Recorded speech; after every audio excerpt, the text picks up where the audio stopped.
നിങ്ങളുടെ favourite shows ഇനി ഒരിക്കലും മിസ്സാവില്ല. ഇപ്പോൾ C5-ലൂടെ കാണും നിങ്ങളുടെ ഫേവറേറ്റ് ഷോ തികച്ചും സൗജന്യമായി. എന്താടാ കൈ മുറിഞ്ഞ പോലെ?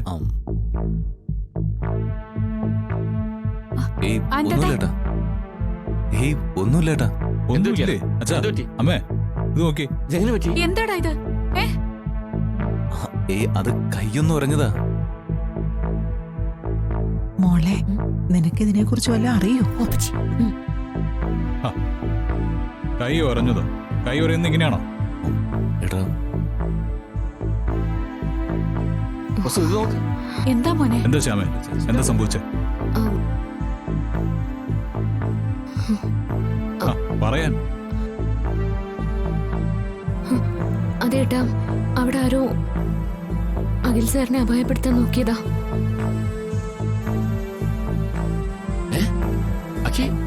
ഈശ്വര, എന്തൊക്കെയാ ഞാൻ ഈ കേൾക്കുന്നേ?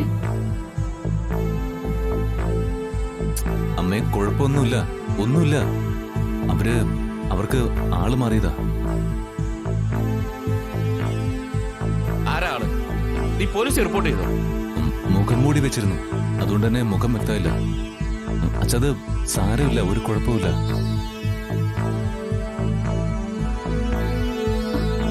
നിനക്ക് ആരാ മോനെ ശത്രുക്കള്? എന്താ ഇങ്ങനെയൊക്കെ? അമ്മ വിഷമിക്കണ്ട. അഖിൽ സാർ പറഞ്ഞ പോലെ ആള് മാറി സംഭവിച്ചതായിരിക്കും. എല്ലാം കഴിഞ്ഞല്ലോ. അച്ഛാ, ഏട്ടാ, നിങ്ങൾ പോയിക്കോ. ഓഫീസിലെത്താൻ ടൈമായില്ലേ? പോയിട്ടോ. അച്ഛാ, ഏട്ടാ, ഒരു മിനിറ്റ്.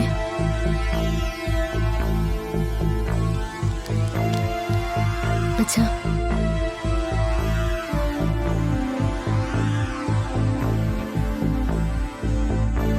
ഏട്ടാ,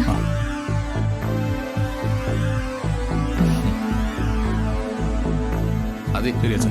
ശരി. അഖി, ഇതൊക്കെ കേട്ടിട്ട് അമ്മയ്ക്ക് പേടിയാവുന്നു മോനെ.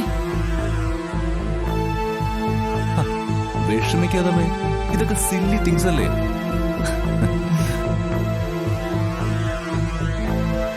ഒന്നുമില്ല, അവർക്ക് ആള് മാറിയതാ, ഞാൻ പറഞ്ഞില്ലേ. ഐശ്വര്യടുത്തേ, പ്രസാദം. എന്നെ ഇവിടെ സംശയിക്കാൻ പാടില്ല. സ്നേഹത്തോടൊക്കെ നിൽക്കാം. ചെങ്കൽ ക്ഷേത്രത്തിലെ പ്രസാദം ഇടാൻ പറ്റാന്ന് വെച്ചാ അതൊരു ഭാഗ്യം. ഇട്ടോളൂ ശ്യാമ. എന്തായാലും എഴുതി, ആക്രമിക്കാൻ വന്നത് ആരായാലും അയാൾക്ക് ശരിക്ക് കിട്ടിയിട്ടുണ്ട്. ആണോ? അല്ല, അത് കേട്ടപ്പോ എഴുതി എന്തിനാ ഞെട്ടുന്നേ? എഴുത്തിയുടെ ഞെട്ടല് കണ്ടാ തോന്നും എടത്തിക്ക് അറിയാവുന്ന ആരാണ് വന്നതെന്ന്. ഞാൻ ഞെട്ടിയൊന്നുമില്ല. അവർക്കിട്ട് അടി കിട്ടിയെന്ന് കേട്ടപ്പോ സന്തോഷം കൊണ്ട് ഞെട്ടിയതാ. ശരി മോളെ, ഞാൻ ഈ പ്രസാദം പൂജാമുറിയിൽ വെച്ചിട്ട് വരാം. ശരി അമ്മ.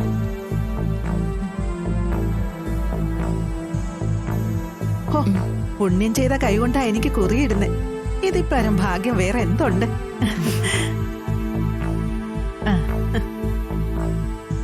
ഡൗൺലോഡ് ചെയ്യൂ C5 ആപ്പ്. കാണൂ എല്ലാ എപ്പിസോഡുകളും സൗജന്യമായി.